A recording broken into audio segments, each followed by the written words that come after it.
Okay, to start out this video, I'm going to give you a fun fact. Here's a guy by the name of Abner Doubleday. Those of you guys who are baseball fans, that name should ring a bell. He is supposedly the inventor of baseball in the mid to late 1800s. Abner Doubleday. He fired the first shot for the North at Fort Sumter.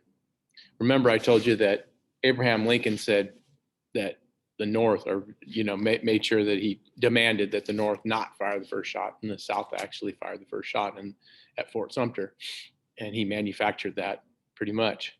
But once the troops fought back, the man who's given credit for firing the first shot at the Confederacy was none other than Abner Doubleday. So you could say the inventor of baseball was the first from the North to fire a shot in the Civil War. So pretty cool, fun fact, especially if you're a baseball fan. Okay, foreign affairs during the war. Things are happening worldwide that just don't stop because we're involved in a civil war. So here's a couple that were going on at the time. The Alabama claims in 1862. Interestingly enough, the British produced a ship that they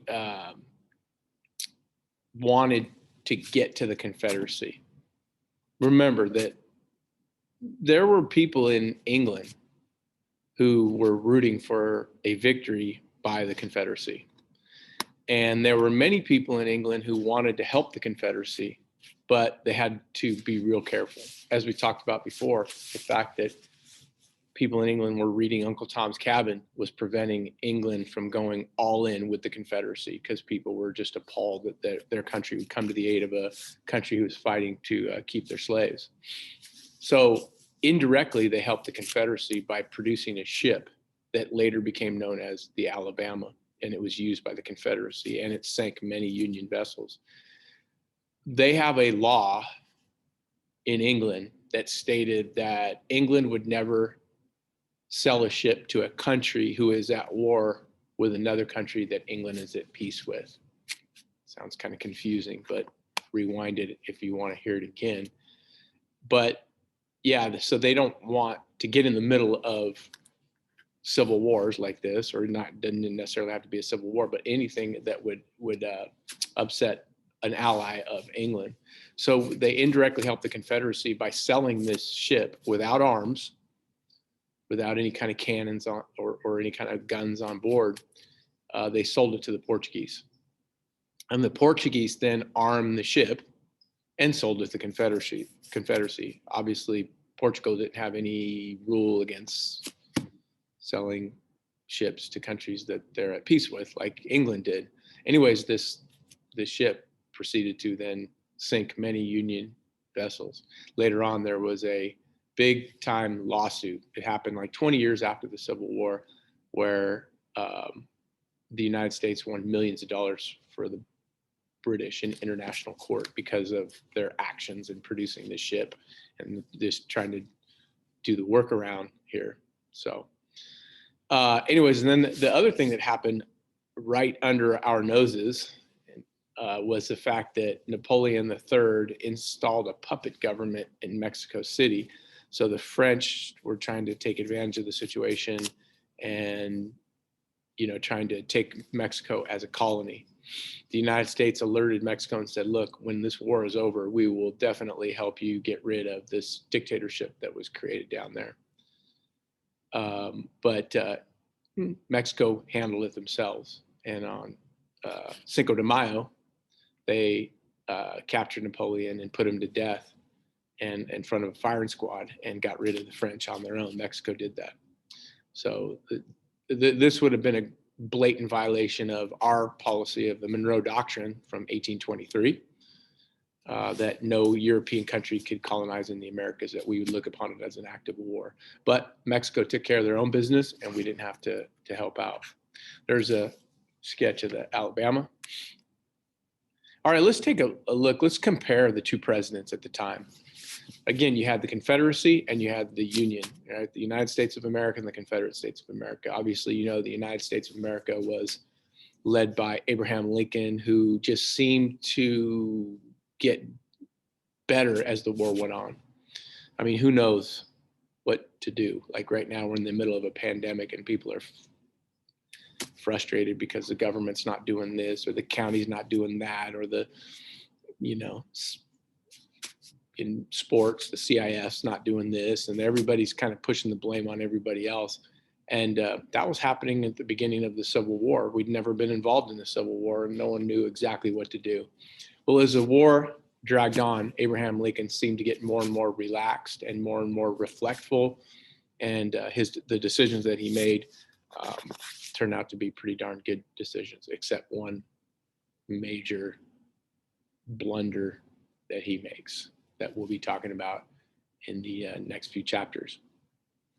On the other hand, Jefferson Davis, who was elected as the president of the Confederacy, remember Jefferson Davis was the Secretary of War under Pierce, so he knew about politics. But you know, taking the reins of a brand new country, trying to establish a government and fight a civil war at the same time, not an easy thing to do.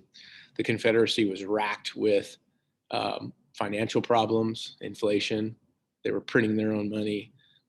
Their government believed in states' rights. So believe it or not, there were Confederate states that wanted to secede from the Confederacy because they believed in states' rights, and they weren't happy with the way that Jefferson Davis and the Confederate government was handling things.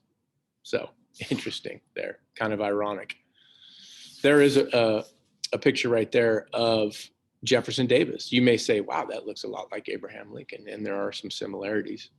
That's Jefferson Davis there, and there he is escaping after the war was over. The Union captured him at the end. Talk about that in the next chapter. Okay, let's talk about limitations on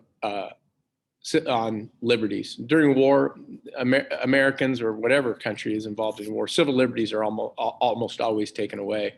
There's things that you can't do. It's a state of war. It's an emergency. So a blockade, when the Union blockaded the southern coastline, that's, you know, taking away people's liberties. But hey, the Confederacy was no longer part of the United States, so you could look at it that way. Illegally increasing the size of the army, the president doing that, Abraham Lincoln just saying, I'm going to increase the size of army. It usually takes a congressional, slip of the tongue there, congressional act to make that happen. The suspension of the writ habeas corpus, we talked about that previously, where Abraham Lincoln took away the judge's right to set free prisoners if there's no evidence to try them, and he could let them free. And Abraham Lincoln took that away from the southern, especially like Maryland, the border states judges, so they wouldn't just release prisoners that were put in jail because they thought they may be a rebel rouser. Supervised voting in the border state. So, you know, the army standing there, making sure that people are voting for the candidate that they want. Obviously, that's taking away your liberty. And then the suspension of newspapers that Abraham Lincoln believed were inciting rebellion, or, you know, maybe trying to get Maryland to secede from the Union. So they would suspend these newspapers. Okay, let's talk about the draft. In most wars that we fought, not all, there's been a draft. It's also another word for a draft is a conscription law, draft law.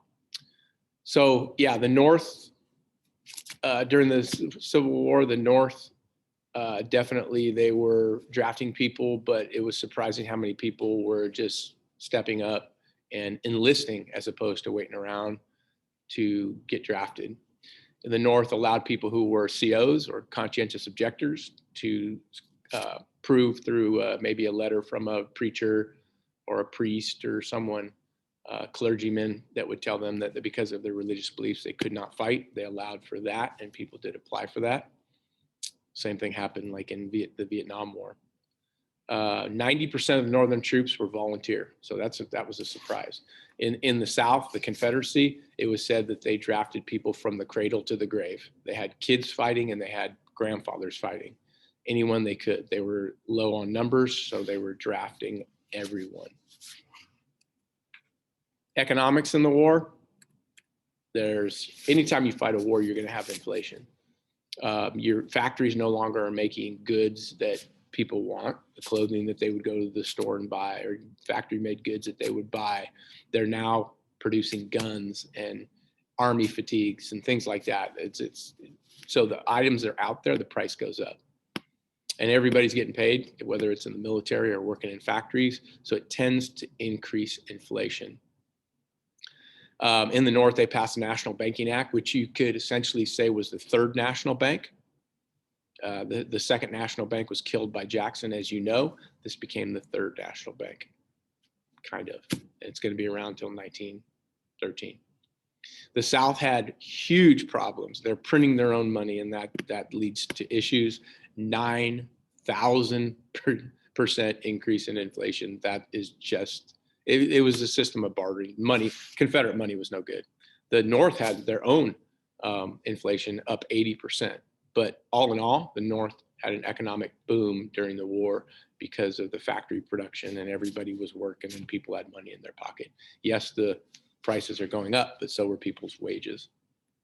So two completely different situations.